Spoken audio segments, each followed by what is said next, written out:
কলব পরিষ্কার করার জন্য আমি কয়েকটা ফর্মুলা বলে দিই। এটা সবার জন্য। এবং বিশ্বাস করেন, এখন আমরা সমাজে যারা বসবাস করি বেশিরভাগ আমরা মৃত কলব নিয়ে বসবাস করি। বেশিরভাগ।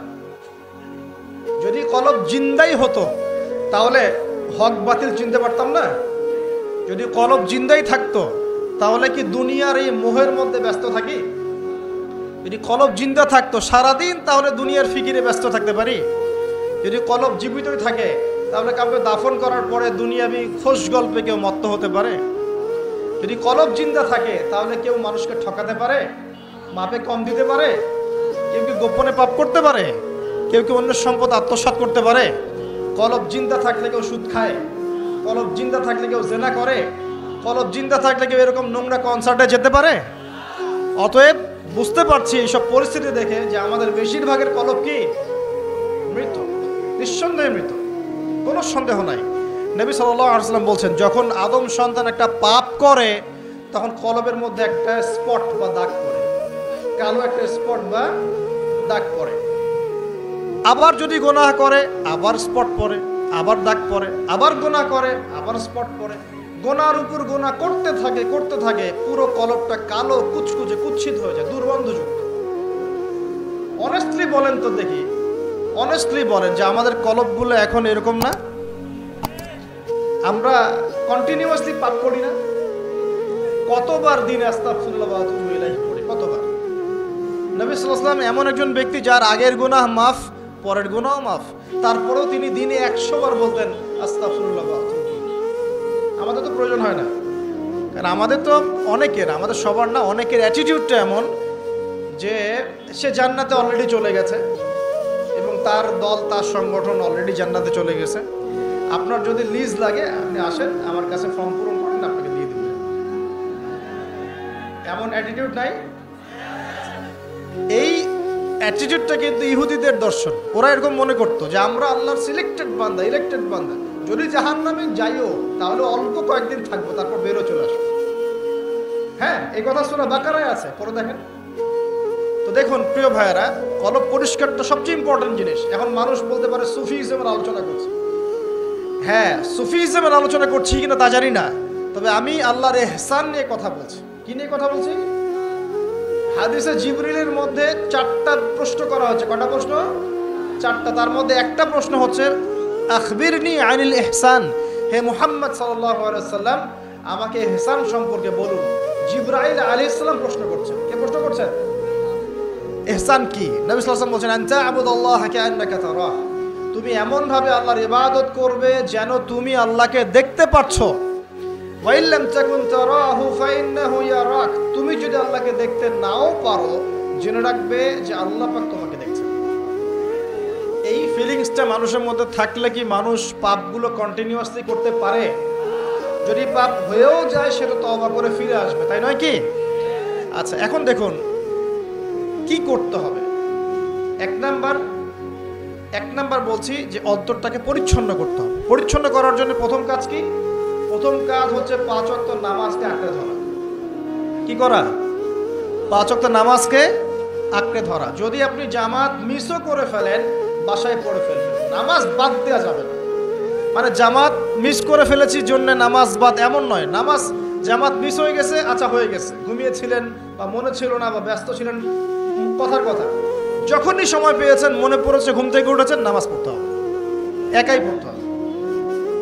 বাদ দিবেন আজকে থেকে? বরং আমরা চেষ্টা করবো ইনশাআল্লাহ জীবনে যে নামাজগুলো কাজা হয়ে গেছে সেগুলো যেন হিসেব করে আদায় করে দেয়া সম্ভব হয়, এটাও চেষ্টা করা উচিত। আল্লাহ পাক তৌফিক দান করুন। এক নম্বর নসিহত, নামাজ ছাড়া যাবে না, কারণ একটা হাদিস যথেষ্ট। নবী সাল্লাল্লাহু আলাইহি ওয়াসাল্লাম বলেছেন যে মান তারাকা সালাতান মুতাআম্মিদান ফাকাদ কাফারা, যে ব্যক্তি ইচ্ছাকৃতভাবে নামাজকে ছেড়ে দিল সে ব্যক্তি যেন কুফরি করলো। কি করলো? কুফরি করলো। মুআজ বিন জাবাল রাদিয়াল্লাহু আনহুর হাদিসে এসেছে, নবী সাল্লাল্লাহু আলাইহি ওয়াসাল্লাম বলেছেন মান তারাকা সালাতান মুতাআম্মিদান ফাকাদ বারিআত মিন জিম্মাতিল্লাহ, যে ব্যক্তি ইচ্ছাকৃতভাবে তার উপর অর্পিত ফরজ নামাজ ত্যাগ করলো সে ব্যক্তি আল্লাহ পাকের জিম্মেদারি থেকে মুক্ত হয়ে গেল, তার উপর আল্লাহর কোনো জিম্মেদারি নাই। প্রথম নসিহত, যদি অন্তর পরিচ্ছন্ন করতে চাই নামাজ, মনে থাকবে ইনশাআল্লাহ। আল্লাহ আমাকে তৌফিক দান করুন, আপনাদের সবাইকে তৌফিক দান করুন। 2 নাম্বার, বেশি বেশি কোরআন তেলাওয়াত। বেশি বেশি কি? কোরআন তেলাওয়াত। কোরআন তেলাওয়াতের কোনো বিকল্প নেই, কিছু শিখেন। 1 নাম্বার সূরা ফাতিহা, 2 নাম্বার সূরা ফালাক নাস ইখলাস 3 বার করে সকাল সন্ধ্যা। সূরা ফালাক নাস ইখলাস, কুল হুয়াল্লাহু আহাদ, কুল আউযু বিরাব্বিল ফালাক এবং কুল আউযু বিরাব্বিন নাস 3 বার। সূরাতুল কাফিরুন ঘুমানোর আগে একবার, সূরা হাশরের শেষ 3 আয়াত, সূরা বাকারার শেষের 3 আয়াত, ঠিক আছে? তারপরে সূরা মুমিনুনের কিছু আয়াত, আয়াতুল কুরসি, সূরা আলে ইমরানের শেষের 10 আয়াত, সম্ভব হলে সূরা মুলক, প্রত্যেক জুমায় সূরাতুল কাহফ, অথবা আপনি চাইলে এই যে মানুষ অনেকে ঝাড়ফুঁকের সমস্যা হয় না, বদনজর লাগা, ঝাড়ফুঁক, কুফরি কালাম, সেসব ক্ষেত্রে আপনি সূরা জিনের প্রথম 10 আয়াত, সূরা সফফাতের প্রথম 10 আয়াত, সূরা ইয়াসিন, সূরা কাহফের প্রথম 10 শেষ 10 এগুলোর উপর আমল করতে পারেন। ইনশাআল্লাহ দেখবেন আপনার জীবনে বরকত আসবে। আপনি চোখ লাগা, বদনজর, এই যে হিংসুকের হিংসা, চোখ লাগা, বদনজর, কুফরি, তাবিজ কালাম এগুলো থেকে বেঁচে থাকবেন ইনশাআল্লাহ। আল্লাহ পাক আপনার পরিবারকে আপনাকে বাঁচাবে ইনশাআল্লাহ কোরআনের বদৌলতে। এবং এগুলো যদি মুখস্থ করে ফেলতে পারেন এবং নিয়মিত মাঝে মাঝে নামাজে পড়েন, এমনি তেলাওয়াত করেন, ইনশাআল্লাহ তাআলা কোরআন আপনার জীবনে প্রোটেকশন নিয়ে আসবে, আল্লাহর রহমত বরকত নিয়ে আসবে ইনশাআল্লাহ। এবং কোরআনের মধ্যে কি আছে? শিফা, আরোগ্য আছে। ওয়া নুনাজ্জিলু মিনাল কোরআন মা হুয়া শিফাউ ওয়া রাহমাতুল লিল মুমিনিন। আল্লাহ পাক বলছেন আমি কোরআন নাজিল করেছি, এর মধ্যেই মুমিনদের জন্য শিফা আছে, শিফা আরোগ্য আছে এবং আল্লাহর রহমত, দয়া আছে। আমরা আরোগ্য চাই না? আল্লাহর দয়া চাই না? আর এই আরোগ্য শুধু দৈহিক রোগের আরোগ্য নয়, কলবের রোগের আরোগ্য। তো কোরআন তেলাওয়াতকে বাড়িয়ে দেওয়ার চেষ্টা করেন, আল্লাহ পাক তৌফিক দান করুন। আর যদি পসিবল হয়, আল্লাহ পাক যদি আরো ফুরসত দেন, তৌফিক দেন, প্রত্যেকদিন 1 ঘন্টা করে 1 পারা কোরআন তেলাওয়াত করতে পারবেন ইনশাআল্লাহ।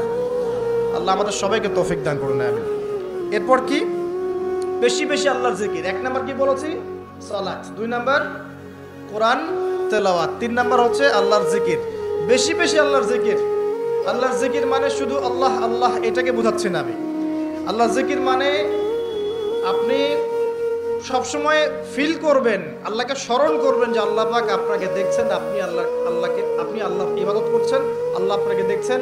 আপনি আল্লাহকে দেখতে না পারলেও আল্লাহ আপনাকে দেখছেন, আল্লাহ আপনার কথা শুনছেন, আল্লাহ হাজির নাজির, আপনি ফিল করবেন। জিকির মানে কি? স্মরণ করা। জিকির মানে কি? স্মরণ করা। আপনি সুবহানাল্লাহ পড়ছেন, আল্লাহর জিকির করছেন, আলহামদুলিল্লাহ আলহামদুলিল্লাহ পড়ছেন, আল্লাহু আকবার পড়ছেন, লা ইলাহা ইল্লাল্লাহ পড়ছেন, হ্যাঁ, লা হাওলা ওয়ালা কুওয়াতা ইল্লা বিল্লাহ পড়ছেন, এগুলোতে আপনি আল্লাহর জিকির করছেন, আলহামদুলিল্লাহ। এখন ব্যবসা করতে গিয়েছেন, এই যে মাপের দাড়িপাল্লা উঠালেন, এই যে মাপে কম দিচ্ছেন, এখন কি আল্লাহ আপনাকে দেখছেন না? এই যে আপনি আল্লাহকে স্মরণ করছেন যে আল্লাহ আমাকে দেখছেন, মাপে কমটা দেওয়া যাবে না, যদিও কাস্টমার বুঝতে পারছে না। এই যে আপনি আল্লাহকে স্মরণ করলেন, এটাই আল্লাহর জিকির। এটা কি? আল্লাহর জিকির। আপনি ওই যে স্কুলে গিয়েছেন বা কলেজে গিয়েছেন, এখন মাশাআল্লাহ আপনার তো বান্ধবীর অভাব নাই, কয়েকজন বান্ধবী আপনাকে ফোর্স করছে, চল ওখানে গিয়ে কফি খাই, এই করি সেই করি, আজকে ঘুরে আসি রমনা পার্ক, নাকি? তো এখন আপনি আল্লাহকে স্মরণ করছেন যে আমি আল্লাহকে দেখতে না পারলেও আল্লাহ তো আমাকে দেখছেন, না আমি তোমাদের সাথে যেতে পারবো না, এটা আমার জন্য জায়েজ নাই। এই যে আপনি আল্লাহকে স্মরণ করলেন, এটার নাম কি? আল্লাহর জিকির। সমাজের দায়িত্ব পেয়েছেন, আলহামদুলিল্লাহ, দায়িত্ব পাওয়া খারাপ কিছু নয়, এটাকে সঠিকভাবে পালন করাটাই চ্যালেঞ্জ। দায়িত্ব পাওয়া খারাপ কিছু নয়, দায়িত্বটাকে সঠিকভাবে পালন করাটা চ্যালেঞ্জ।